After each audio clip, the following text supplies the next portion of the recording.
Hello, everybody. Just a reminder, I offer coaching and we're having incredible results with coaching. The accountability, someone to talk to, and someone to support you in helping you accomplish your goals is phenomenal. The progress you can make when you know the correct strategies to use in your life, in your relationships, and in your goals. So it doesn't cost a lot of money. My passion is helping people. I left my email address if you want to contact me is up in the description, and the consultation is free, and the first session is only $5. And as of right now, the additional sessions are $25 per session, which is really, really affordable, and we get results. I want to ask you a question. What causes you to suffer? Think about it.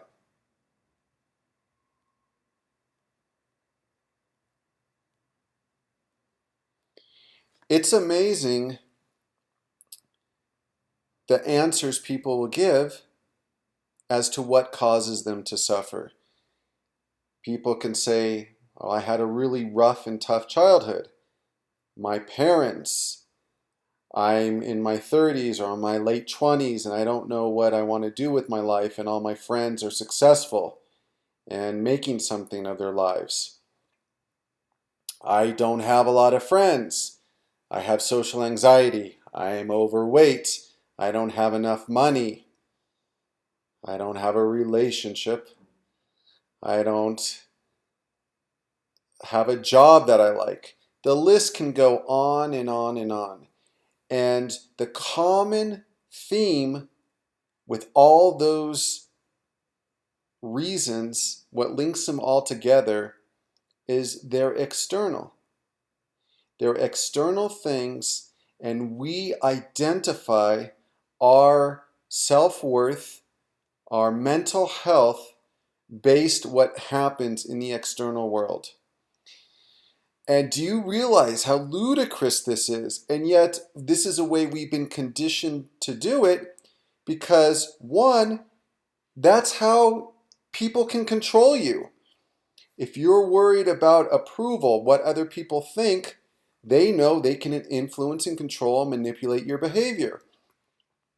If you're worried about making a lot of money and don't want to lose your job, you'll suck it up and do a job that you're not passionate about, and you'll just grind out a living and waste very valuable years of your life doing something that you don't enjoy. You don't have to love it, but you don't even like it.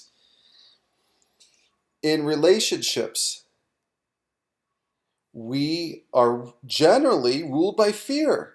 What if this person leaves me? What if this person doesn't like me? What if this person rejects me? All of these things external. That is not what causes us to suffer.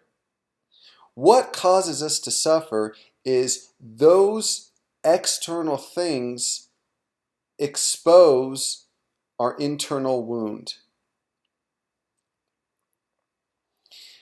And it's when we get rejected or we fear failure, we have that vulnerability already within us, and it's like an open wound, and we just allow other people to drop salt in it. And then we blame the person or the incident or the circumstance for our pain. Look, you dropped salt in my wound. Why are you so mean? Why are you like this? I can't stand this person. You need to change. Hello, let's wake up. Let's empower ourselves, because in some small way or a big way, we're all play the victim card. And it's so prevalent that many of us don't even realize that we're playing the victim card. And the victim card is a way for our ego to feel good about our own shortcomings. Because the ego is so identified with the external, how you look, how beautiful you are, on and on, which just garners approval. And so We become approval junkies. Please like me, feed my empty void, like me, give me more love, give me more acceptance, give me more approval. And it's like a drug. It never ends. You can never fill that void externally, permanently. You can get like a drug, you can get a temporary high, feel good for a while, but then you come crashing right back down. And what a torturous way to live. People spend their entire lives living externally, filling that internal void with all kinds of stuff that they can't take with them, that doesn't really matter, and that is fleeting, temporal. I love what Eckhart Tolle says, what separates the years of our life from birth to death?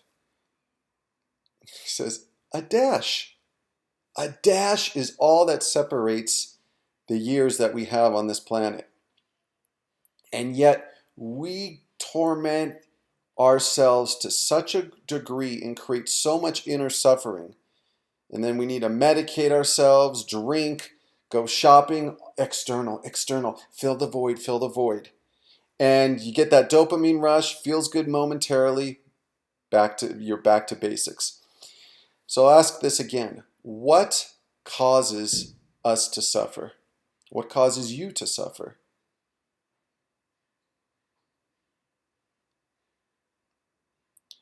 And it's really simple.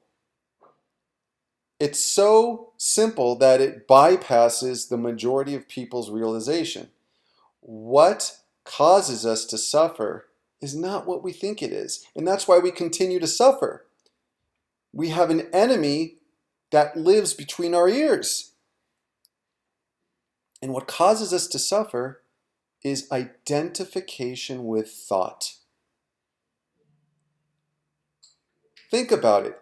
When something goes wrong in your life, you get fired from your job, you make a mistake, you make a bad decision, that mistake, that failure, that rejection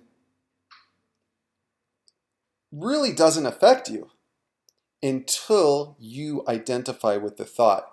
So if somebody rejects you, you say, oh, what's wrong with me? Oh, I'm too fat, or I don't look the right way, or I said something stupid, or I'm not comfortable with people in social situations. You need to be smarter. You need to be smarter. You need to get a better job. You have to make more money.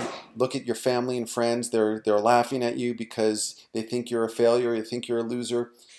All of these different things just build up, and we identify with them and accept them as fact, as truth.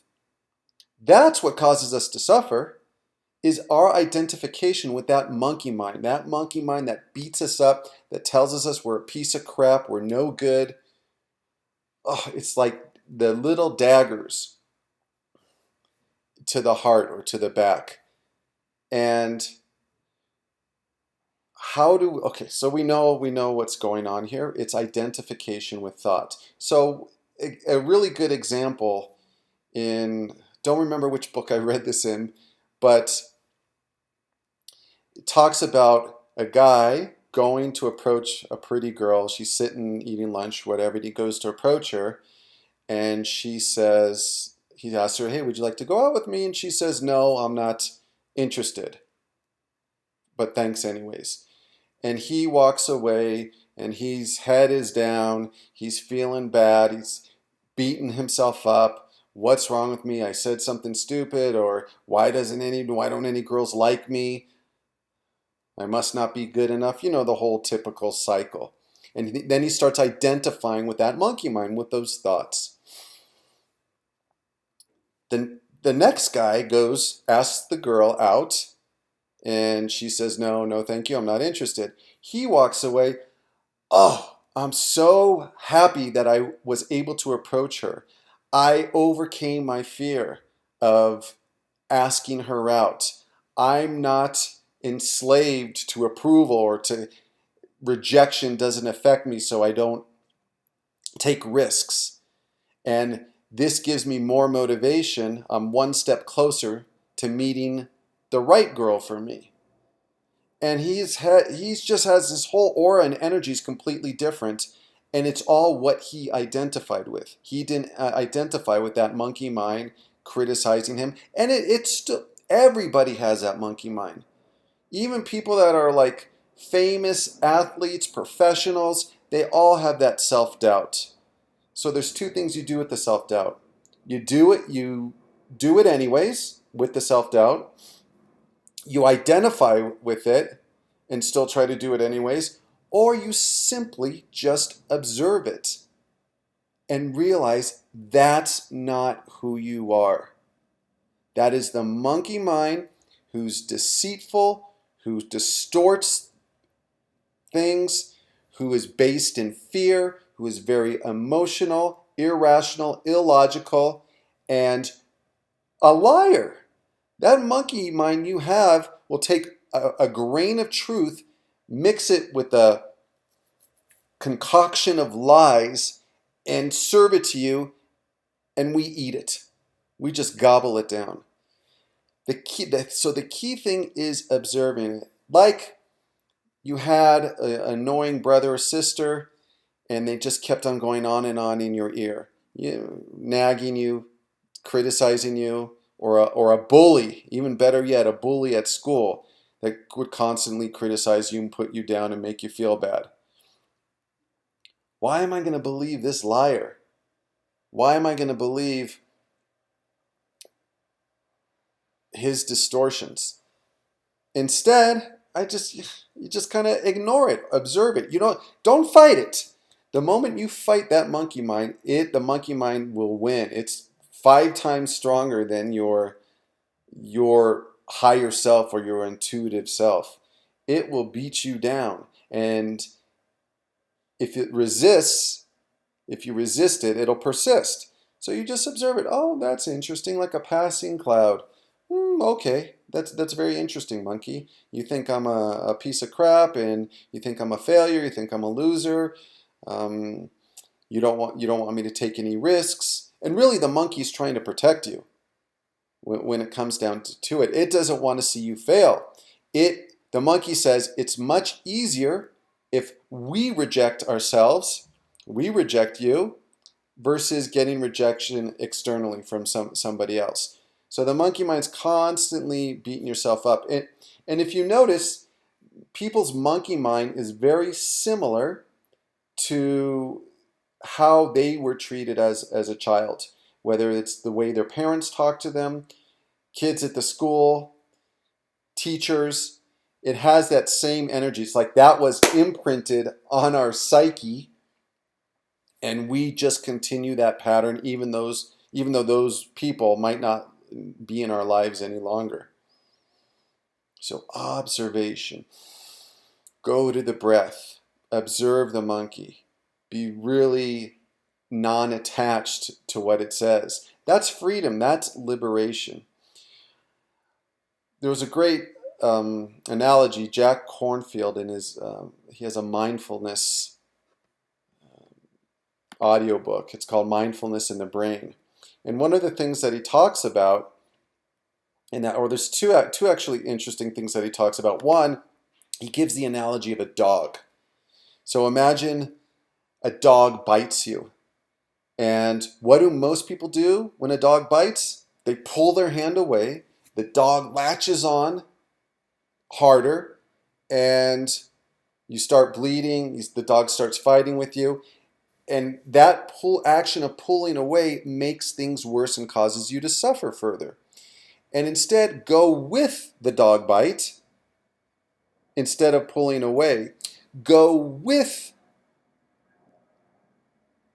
the things you perceive as negative in your life without resistance.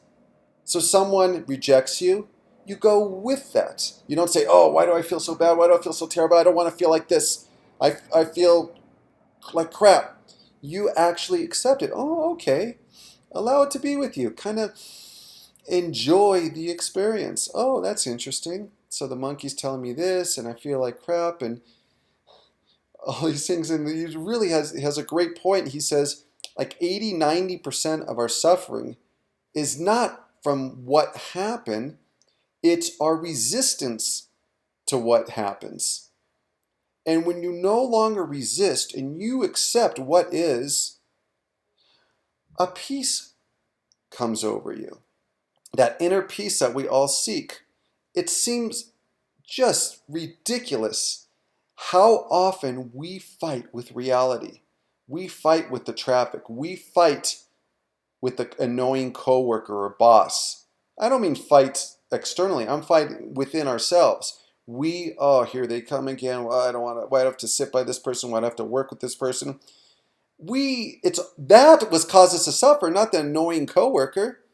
And when we just accept reality, accept what is, that peace that you seek comes over you. Another really interesting thing he said in that audiobook was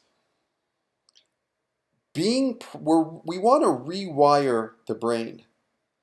And the problem is we have conditioned ourselves with some very deeply ingrained bad habits. We can easily, just like changing a muscle, strengthening a muscle, losing some belly fat, this is called a plasticity, we can rewire our brain. So we have a conditioned response. The kids leave their socks on the floor. Your husband leaves dishes in the sink. And we've conditioned ourselves to tense up and get tied into that, connect with that monkey mind. Well, we can start chipping away at that neural connection. So if we repeated that habit many times, it becomes really strong. And you can't break it instantly like that, but you can interrupt it. So every time, the husband leaves dirty dishes in the sink, and your first reaction, anger, frustration, why does he do this? Go to your breath, observe your thoughts, and you're just chipping away at that conditioned automated response that you previously had of frustration or anger that erodes your inner peace. And what they said, Jack Kornfield in his audiobook, what he said is each time you interrupt it, that is a victory. Each time you observe your thoughts, that is a victory because you're slowly rewiring your brain. You cannot say tomorrow, I'm not going to get upset about that. But you can say I'm going to nibble away at it, and bit by bit, I'm going to create a new habit by starting small. And it's revolutionary to implement that in your life and how you feel. It just changes your perspective about everything. And it's about taking personal responsibility and empowering yourself, not blaming anyone, and saying, how can I have peace in this situation, even though things externally are not going my way? These things that happen in our lives that cause us to suffer are the greatest blessing because they are the magnifying glass that illuminates areas in your life that need strengthening. And it's not even something that you need to do, okay, I need to work at this and this is going to take years and years. It's something that you have right here and now. Eckhart Tolle asks, what problem do you have right now? What problem? Do you have a problem right now? Well, people say yes. I have a big project at work and I don't think I'm going to meet the deadline. Or, I really had a bad relationship and that messed me up and I'm depressed about that. No. Right now, in this moment, that's when we suffer. We go to the future or we live in the past. Living in the present it just clears all of that away. And so increasing the amount of presence you have throughout the day by just being conscious, just being aware. And little things can make a big difference. There's an app for your phone called a mindfulness bell. And for the Mac, if you have a Mac, Mindful Mina. And it's just, you set it, it's like a Tibetan bowl. Dun, kind of soft bell. You could set it at the frequency that you want, and it'll just remind you to be present. And that's worked really well with my clients. Some of my other clients, I've suggested that they use some type of reminder, whether it's a bracelet, put a note on their computer, just to remind you 3 deep breaths and to center yourself and become present. Think of it yourself like a ship. You're being like a ship. You're on your course, you're on your path, and then you get off course, get sucked up into the things of the world, the problems of the world, the chaos of the world, the stress of the world. The breath, observing your thoughts, just recenters you. In fact, you do that throughout the day. That's even more powerful than meditation. It is a form of meditation, but it's more powerful than sitting for 20 minutes. Throughout the day, just catch yourself, and you see, oh my gosh, my thoughts, my enemy between my ears is what's causing me to suffer. It's not anything outside of myself. What a relief that is. And we need to stop deluding ourselves that our inner peace or our contentment, our joy, our happiness somehow, some way will come to fruition in the future. It doesn't work that way. It's because once you accomplish one goal, then a new one pops up. So living here and now and being present and observing your thoughts, that's the gateway of peace or enlightenment or of awareness, awakening. And you just notice when you suffer, you're not now living in the now, and you're not observing your monkey mind that makes us all crazy, lunatics, neurotic, and just coming from a place of peace. What a way to live, and what a gift we can give to our loved ones, to our employers and co-workers, to our children, to our husbands or wives, is for us to have inner peace and be present despite what happens. Thank you very much for listening. As always, I really appreciate your comments. And if you've ever thought about it, I really encourage you, give coaching a try. Really, there's nothing to lose. And I think I know you'll be really pleased with the results. It's just phenomenal, the progress people have been making with coaching. Okay, have a wonderful day, and until next time, bye-bye.